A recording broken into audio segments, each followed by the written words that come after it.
રણની વાત આવે અને રામજીભાઈની વાત ના આવે માન્ય જ નહીં। રણમાં એમણે ઘણા બધા પુસ્તકો તેમજ ગીત લખ્યા છે। આવો આપણે રામજીભાઈ મેરિયા સાથે મુલાકાત કરીએ। બતાવો રામજીભાઈ, શું છે રણની વાત? રણની વાત હોય, અમે તો વાગડના વગડાના માણસ, અને રણની જ્યારે વાત હોય તો મને લાગે છે મારે મારા લોકસંગીતના શબ્દોમાં કહેવું જોઈએ। તો એક સંગીત થઈ જાય તમારા સાથે। જરૂર।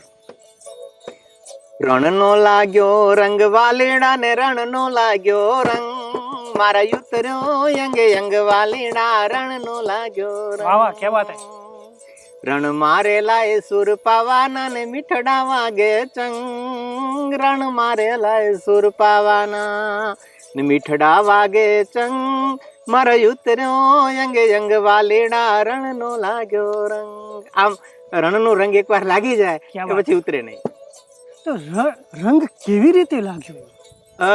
કચ્છનો રણ જે છે એ વિશાળ ભૂભાગ છે, અને સફેદ રણ જે છે એ વર્ષો પહેલાંય હતો, પરંતુ જે રીતે અત્યારે પ્રચાર ને પ્રસાર થઈ રહ્યો છે એ રીતે જે સફેદ રણ છે એણે દેશ દુનિયાના સીમાડા ઓળંગ્યા છે અને લોકોના હૃદયમાં ઉતરી ગયું છે।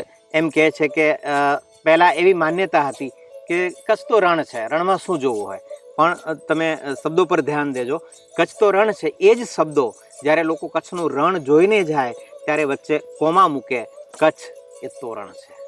એ કચ્છ પહેલાં જે સજાનો મલક હતો એ સજાનો નહીં, પરંતુ હવે એ મજાનો મલક છે આ રણ, અને એ કચ્છનું રણ જે છે એ દેશ દુનિયામાં અત્યારે જેની નામના છે। અને હમણાં જ થોડા દિવસો પહેલાં જ ધોરડોને રણ થકી એ વિશ્વમાં જેને સ્થાન મળ્યું છે, એ આપણા રણની જે ઓળખ છે એ વિશ્વ સ્તરે હવે પહોંચી છે।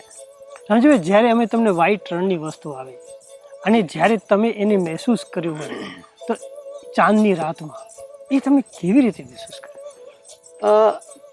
રણ જે છે એ દરેક વખતે એના જુદા રંગરૂપ છે, અને એટલે જ રણના રંગો જે છે, આમ તો રણ એટલે સફેદ, પણ એના જે રંગો છે, આપણે જ્યાં બેઠા છીએ આ રણમાં અનેક સેલિબ્રિટીઓને મેં અહીંયા કેમેરામાં કંડારી છે, એમની જોડે આપની સાથે વાત કરું છું, વાતચીત કરી છે, અને એ લોકોએ તો પોતાની રીતે અનુભવ્યું જ છે, પણ વિશાળ એક ભૂભાગ જેમાં નમકના કણ ચમકતા હોય, અને એ રણ જે છે એ તમે શિયાળામાં આવો તો કંઈક જુદી એનો રંગ જુદો છે, ઉનાળામાં આવો તો પણ કંઈક જુદો છે, અને ચોમાસામાં આવો તો એ કંઈક મજા પણ અલગ છે। ચોમાસાની વાત કરું તો ચોમાસામાં આખો રણ જ્યારે પાણીથી તરબતર હોય અને લાખોની સંખ્યામાં ફ્લેમિંગોઝ, આપણે હંજ કહીએ છીએ કચ્છી ભાષામાં, એ જ્યારે બેઠા હોય અને આખો રણ પિંક સફેદ પાંખો અને ગુલાબી પાંખોથી જે શોભતું હોય એ ચોમાસાનું રણ છે। અને એ જ રણ જ્યારે પાણી સુકાય અને એની સફેદી જ્યારે ધરતી પર આમ રણની ઉપર જ્યારે ચમકે ત્યારે એની એ ચમક જે છે ચાંદી જેવું, આખું એક ચાંદીના પતરા જેવું તમને લાગે। અને એ જ રણમાં તમે ચોમાસે કે શિયાળે તમે ચાલી ના શકો, પણ એ જ રણની અંદર તમે ઉનાળે જ્યારે આવો તો તમે એ નમકની એકદમ પ્લેટો જામી ગઈ હોય અને તમે આખી પ્લેટને આમ ઊભી કરી શકો, 6 ફૂટના નમકના આખી પ્લેટ ઊભી થઈ શકે। એટલે રણનો રંગ જે છે એ દરેક વખતે બદલાય છે। એટલું જ નહીં, શિયાળો ઉનાળો ચોમાસો એવું નહીં, પણ સવારે આવશો તો પણ કંઈક એનો રંગ જુદો હશે, રાત્રે જોશો તો પણ કંઈક રંગ જુદો હશે, બપોરના આવશો તો એનું ફિલિંગ કંઈક અલગ હશે। અને તમે રણની અંદર 5-10 કિલોમીટરના અંતરે પહોંચી જાઓ અને રણની વચ્ચે જ્યારે તમે જાઓ અને એની જે મજા છે એટલે તમે તમારામાં ખોવાઈ જશો।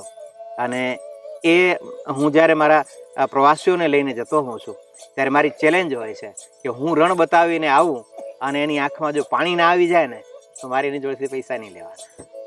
વિદેશી જેમ પક્ષીઓ આવે અને વિદેશી જ્યારે માણસો આવે છે ત્યારે એના ચહેરા ઉપર ગુલાબી રંગ કેવી રીતે પાથરો છો? કારણ કે આપણી ભૂમિ જેવી છે જે ખરેખર દેશ દુનિયાને અત્યારે આંજી દીધા છે, અને રણમાં જ્યારે પગ મૂકે છે ત્યારે હું એવી જગ્યાએ લોકોને લઈ જાઉં છું જ્યાં ક્રાઉડ ના હોય, અને મારો પ્રવાસી જે હોય એ પહેલો એ ભૂમિ ઉપર પગ મૂકે અને એ રણ જે છે એ રણમાં પહેલાં એના પગલાં પડે, એવા અનટચ રણ હોય અને જેને ખરેખર રણને અનુભવવું છે એવા મારા પ્રવાસીઓ હોય છે, અને એવા લોકોની સાથે રણનો પ્રવાસ કરીએ છીએ। એટલે એ જે રણમાં વિતાવેલી ક્ષણો છે એવા જ લોકો આવે છે કે જેને ખરેખર રણને માણવું છે. બાકી ક્રાઉડની વચ્ચે તમે રણને શું જોવાના? તો રાતને ચંદ્રની ચાંદની હોય કે એનું સૂર્યોદય કે સૂર્યાસ્ત હોય, બધાના રંગ કંઈક જુદા છે. ઘણા બધા રામજીભાઈ તમે ગીતો લખ્યા છે રણ ઉપર, એક ગીતની ઝલક તમારી થઈ જાય. રણ ઉપર તો લખાયું છે. રણને રંગ મેં શરૂઆતમાં જેમ કહ્યું તેમ બે પંક્તિઓ તમને સંભળાવું. રણનો લાગ્યો રંગ વાલેડા ને રણનો લાગ્યો રંગ, મારા યુતરો યંગે યંગ વાલેડા રણનો લાગ્યો રંગ. એ રણની ભીતર ભટક્યો વેરું, એ રણની ભીતર ભટક્યો ભેરું ને ગોતતા આવી તંગ, રણમાં જીત્યો રામજી મેરિયા જીવન કેરો જંગ. રણનો લાગ્યો રંગ વાલેડા ને રણનો લાગ્યો રંગ, મારો યુતર્યો યંગે યંગ વાલેડા રણનો લાગ્યો રંગ. એ છે ઘણીવાર એક વાઘણની બધી અલગ અલગ વસ્તુઓ હોય છે, એમાં તમને જે એક અલગ મહેસૂસ થાય છે વાઘણ અને વાઘણ સાથે રણ, એવું એવું અમને કંઈક જો સાંભળવા મળે છે. રામજીભાઈ કંઈક અલગ કહેવા માંગે છે. કંઈક વાગડ, વાહ એટલે પવન, ગડ ગળા એટલે પથ્થર, પવન અને પથ્થરનો પ્રદેશ એટલે વાગડ. અને એ વાગડ ઉપર પણ મેં ગીતો લખ્યા છે.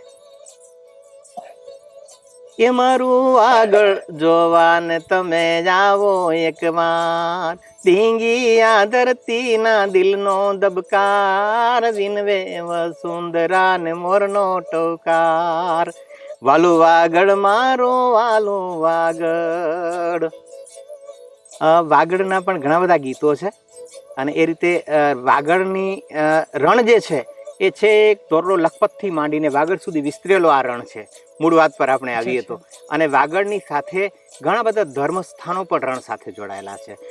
જેનું નામ મેકરણ હોય એ રણ સાથે જોડાયેલું હોય, અને છે એક રવેચી માતા સુધીનું આ રણ જે છે એ આખો કિનારો જે રણ સાથે જોડાયેલું છે.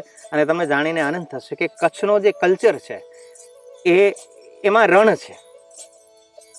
ખરેખર એમાં રણ ક્યાં છે?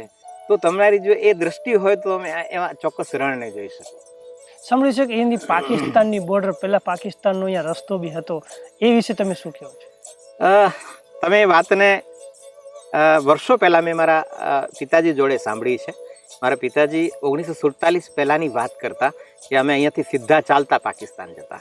ત્યારે આપણો જ એક સિંધ પ્રાંત, આપણો જ પ્રદેશ હતો, અખંડ ભારત હતો. અને અખંડ ભારત વખતે અહીંયાથી પગપાળા ચાલીને જતા. જ્યારે બાપુજી જોડે મેં વાતો સાંભળી છે કે રણમાં પાણી ભરીને સાથે જવું પડે, વચમાં પાણી પણ હોય, વચમાં સૂકું રણ પણ હોય, સડસડાટ ગાડી દોડે એવો કડક રણ પણ હોય, એટલે અને વચ્ચે દલદલ પણ હોય. એટલે રણની જે ખાસિયતો, ખૂબીઓ અને ખામીઓ આજે આપણે કહીએ તો ક્યાંક તમે ખૂંપી પણ જાઓ, ક્યાંક તમે ઊંટ પણ ચાલે, ક્યાંક કાંઈ ના ચાલી શકાય. એટલે આવી વિટંબણાઓ વચ્ચે જે જતા અને ક્યાંક ઊંટ લઈને પાકિસ્તાન જતા જે તે સમય, એટલે અખંડ ભારતની વાત છે.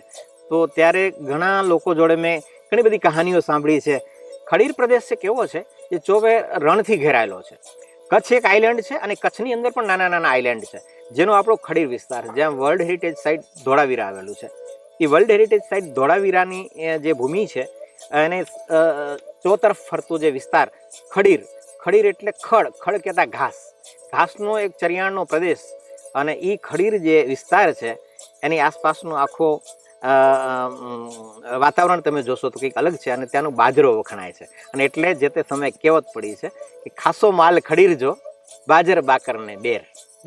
એટલે બાજરો, બકરી અને બેર, બકરી તમે જોશો ખૂબ પુષ્ટ અને હેલ્ધી હશે, મોટી, અને બાજરો પણ ત્યાંનો ખૂબ વખણાય છે. અને ચણિયા બોર પણ આ ખડીર વિસ્તારના ખૂબ વખણાય છે.